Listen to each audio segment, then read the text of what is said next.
뵙게 돼서 정말 감사하고요. 이제는 늘 푸른 아카데미가 연륜을 더해가고 있고 상당히 저명한 강사님들만 오신다는 소식을 듣고 있는데 제게도 차례를 주신 것을 가문의 영광으로 생각하고 왔습니다. 오늘 정말 뵙게 돼서 반갑고 특별히 우리 원로목사 합주단의 귀한 합주도 감사를 드립니다. 1885년 4월 5일 아펜젤라하고 감리교 아펜젤라하고 장로교 언더우드가 같이 내렸죠. 우리는 흔히 그런 농담은 또 많이 합니다. 인천 앞바다에 큰 배가 정박하고 그 다음에 거룩배로 이제 인천으로 오는데 미국 사람들은 여자가 먼저 타요, 남자가 먼저 타요. 차를 타든 기차를 타든 비행기를 타든 레이디 퍼스트죠. 그래서 저도 그 얘기는 젊어서부터 들었어요. 그래서 감리교가 한 발 먼저 왔다 근데 그건 별 도움이 안 되는 우스개지. 그거는 별 도움이 안 되는 겁니다.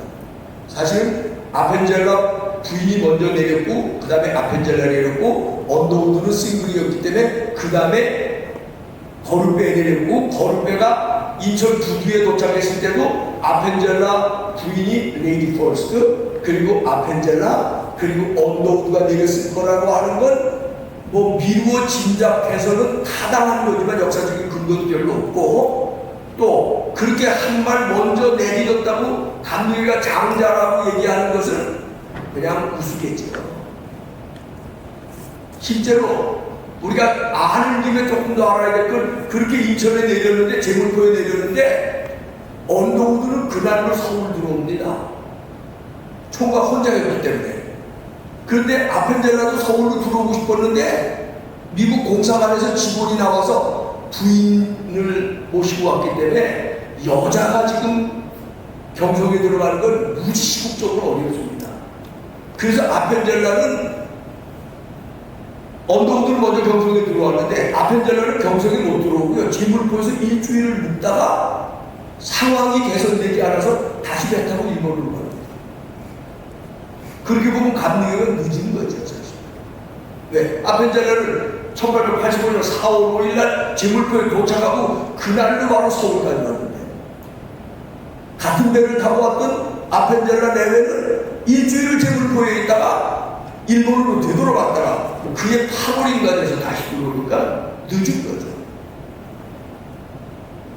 그런데 우리가 이제 장로교에다 반론합니다. 85년 4월 5일 날 같은 날 들어와놓고 왜 굳이 너희가 장자라 그러냐? 그럴 때 민경교 교수나 장로교 학자들이 제시하는 두 가지 이유가 있습니다. 첫째는 알렌이라는 의사가 여러분 언제 들어오신지 알아요? 알렌이 언제 장로교 선교사죠? 언제 들어왔어요? 1884년 아펜젤라 언더우드가 도착하기 5개월 전에 12월에 중국에 있다가 조선에 들어옵니다. 근데 여기에 대해서 논란이 많아요. 왜 논란이 많냐? 1884년에 들어오기는 왔는데 그 알렌은 여기 들어올 때 장로교 선교사 자격으로 들어온 게 아니에요. 이 알렌이 좀 괴팍한 사람이라 중국 가서 의료 선교를 하러 이제 미국 장로교에서 파송을 받아 중국에 갔는데 장로교 선교사들이 알렌을 인정을 안 해줘요. 그 알렌이 중국에서 의료 선교를 하는데 발붙일 데가 없어요.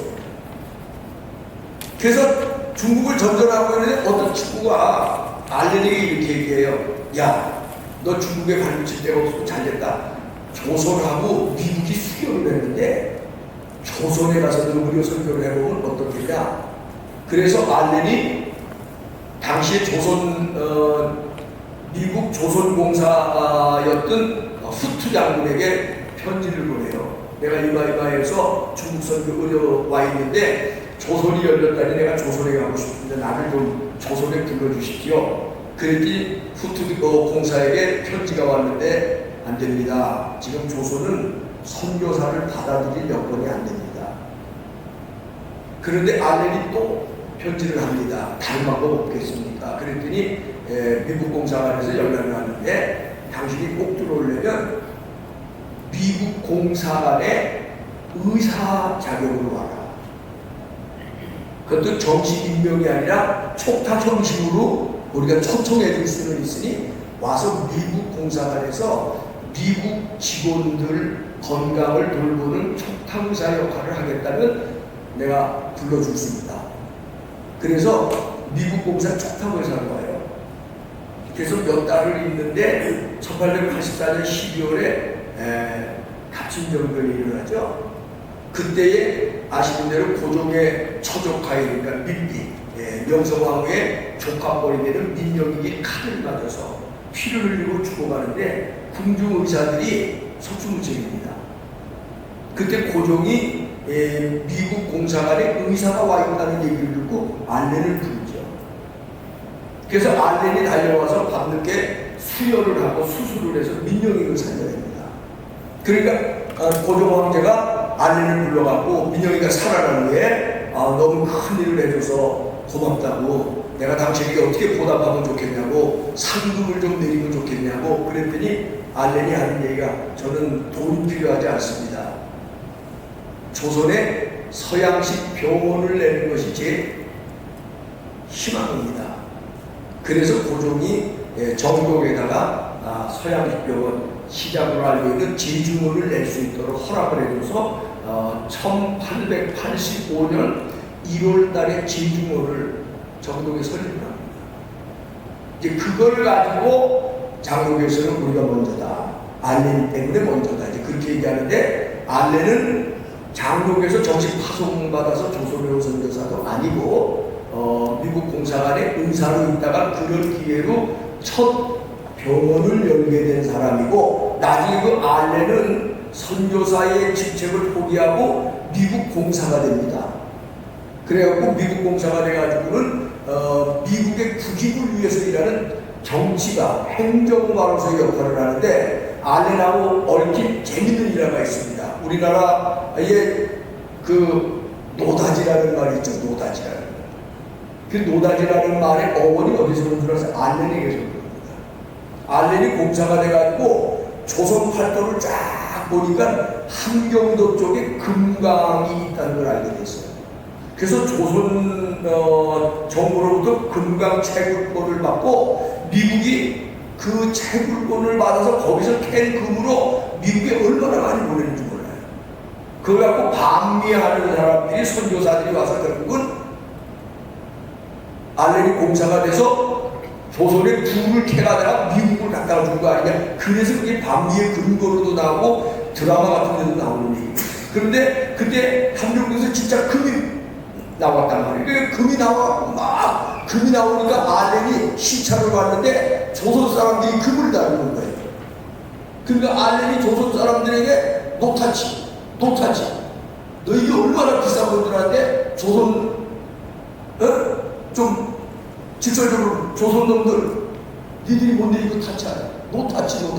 근데 그때 조선 사람들이 영어를 모르니까 금만 나오면 미국 사람들이 가서 노타치 그러니까 이게 금이 노다지인가 보다. 그래서 노다지 그렇게 나왔다는 일화가 알렌과 더불어 있습니다. 그래서 알렌은 조선 사람들을 좀 안 보고 선교사라기보다는 비즈니스맨이 돼서 조선의 금을 캐다가 미국에 갖다 준 사람. 그래서 장로교에서도 선교사 얘기를 쭉 정리하면서 알렌을 선교사 반열에 두면 안 된다고 하는 장로교 역사학자들이 있는 것이 사실이에요. 그런데 이것 때문에 장로교회가 장자라고 그렇게 얘기하는 그런 장로교 선교학자들이 많이 있습니다. 두 번째 장로교회가 장자라고 하는 두 번째 이유가 있습니다. 여기 사진에는 나와 있지 않습니다만은 이수정이라는 사람이 1882년 일본의 사절단으로 갔다가, 그 사람은 그때 신사유람단이라서 고종이 일본에게 대화문물을 배워오라고 보낸 사람들을 사절단이라고 하는데, 이 이수정이라는 사람이 일본의 그 당시에 현대 농업 기술을 배워서 우리나라 조선의 농업을 좀 개혁하면 좋겠다는 마음으로 거기에 갔다 이수정이라는 사람이 일본의 농업학교를 찾아갔어요. 근데 그 농업학교 교장이 이순이가 오니까 그 당시는 일본에 가서도 한문으로 다 통역이 됩니다. 그런데 그 농업학교 교장이 이수정을 만나서 당신이 지금 농업을 배우러 왔냐? 그래서 당신 아는 게 뭐냐? 그러니까 나는 한문을 좀 할 줄 안다. 그러니까 한문을 알면은 공자를 알겠네. 그러니까 이수정이 그럼 나는 공자에 대해서 너무 잘 알고 공자의 가르침을 참 중요하게 여긴다. 그러니까 이 농업학교 교장이 쓰다라는 건데 이분이 뭐라고 얘기하냐면 공자는 촛불이라면 내가 만난 예수님은 태양빛보다 더 높은 분이다. 그러니까 이수정이 깜짝 놀래요. 아니 세상에 그런 분이 있냐? 아니 공자보다 더 훌륭한 분이 있냐? 아니 보통 훌륭한 게 아니라 공자는 촛불이라면 예수 그리스도는 태양빛보다 더 높고 큰 분이라면 도대체 그런 분이 어디 있냐? 그랬더니 그 농업학교 교장이 한문으로 된 성경책을 이수정에게 전달해 줍니다. 그래서 이수정이 그곳에서 성경을 읽으면서 예수 그리스도를 영접하고 1883년 3월인가 일본에 있는 미국 장로교 선교사에게 세례를 받아서 우리나라 최초 장로교 세례교인이 됩니다. 이 사람이 세례를 받고 나니까 너무너무 좋아서 성경을 공부하는데 너무너무 좋으니까 이수정 씨가 기도하다가 어느 날 조선에도 이런 선교사가 왔으면 좋겠다. 그러니까 일본에서 먼저 예수 믿었던 사람들이 이수정이 그 얘기를 듣고 걱정하지 마라. 우리가 선교하러 간다. 그러니까 이수정이 뭐라 그러냐면 조선하고 일본은 감정이 있어서 일본 사람이 선교하러 오면 조선 선교인이 다칩니다. 반드시 미국에서 선교사가 와야 됩니다. 그리고 미국 장로교에다가 1883년 8월 달에 편지를 보내요. 조선의 선교사를 보내주십시오. 근데 미국 장로교 선교부에서 그 편지를 그냥 공해놓고 열지를 않습니다. 그래서 1883년 연말에 또 편지를 보내요. 그게 그 당시 미국 장로교에서 운영하고 있던 미셔널이라고 하는 월드 미셔널이라고 하는 장로교 선교 잡지에 1883년 12월에 선교 편지가 실립니다. 그러니까 그 편지를 보고 미국 장로교에서 조선 선교의 센세이션을 일어나기 시작합니다. 그래서 들어온 사람이 언더우드입니다. 그래서 장로교에서는 이수정을 조선 선교의 마게도니아입니다. 그래서 이수정의 별명이 조선의 마게도니아예요. 와서 우리를 도와달라. 그 역량 때문에 장로교가 들어오고 감리교가 들어왔으니 장로교가 먼저다 그렇게 얘기하는 거예요. 근데 이거 틀렸어요. 그 공로를 인정 안 하는 게 아니라 이수정의 그 선교 편지 때문에 미국의 장로교에도 바람이 일고 감리교에도 그 선교 잡지를 보고 영향을 받은 사람이 있는 거는 틀림없는 사실이고, 그러면서 이수정이 조선의 마게도니아인이라 칭함을 받을 정도의 놀라운 일을 했다는 것도 부인할 필요가 없습니다. 그런데 감리교 선교를 어떻게 시작했느냐, 이제 그 다음에 가우초를 좀 보여주시기 바랍니다. 아까 이 가우초라는 사람은 바로 우리가 앉아있는 이 예배당의 조선선교 50주년을 기념하는 주인공이 된 사람이 가우초예요. 이 가우초 얘기를 먼저 하면은 우리는 조선선교의 감리교의 조선선교의 아버지를 누구로 생각합니까? 아펜젤러를 생각하죠. 왜? 제일 먼저 많이 느꼈습니다. 이거 실제로 일어났던 역사적 일이랍니다. 아펜젤러가 미국에 가서 선교 보고회를 하는데 미국 감리교 목사들도 많은 평신도들도 앉았는데 사회하시는 분이 오늘 조선 선교의 아버지 아펜젤라 목사를 여러분 앞에 소개합니다. 그러니까 청중들이 막 기립해서 우레 같은 박수를 해요. 그때 아펜젤라가 앞에 나오더니 여러분 저를 조선 선교의 아버지로 소개해 주셨는데 잘 모르셔서 그러신 겁니다. 조선 선교의 아버지는 나로 계십니다. 아펜젤라가.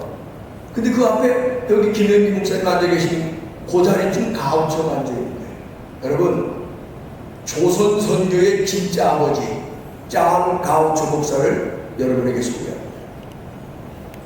짠 가우초가 아펜젤라를 보낸 사람이고 아펜젤라에게 영향을 준 사람이고, 짠 가우초가 조선 감리교 선교를 시작한 장군입니다. 그게 이제 여기 사진에 도면에 나오죠. 여기 나오죠.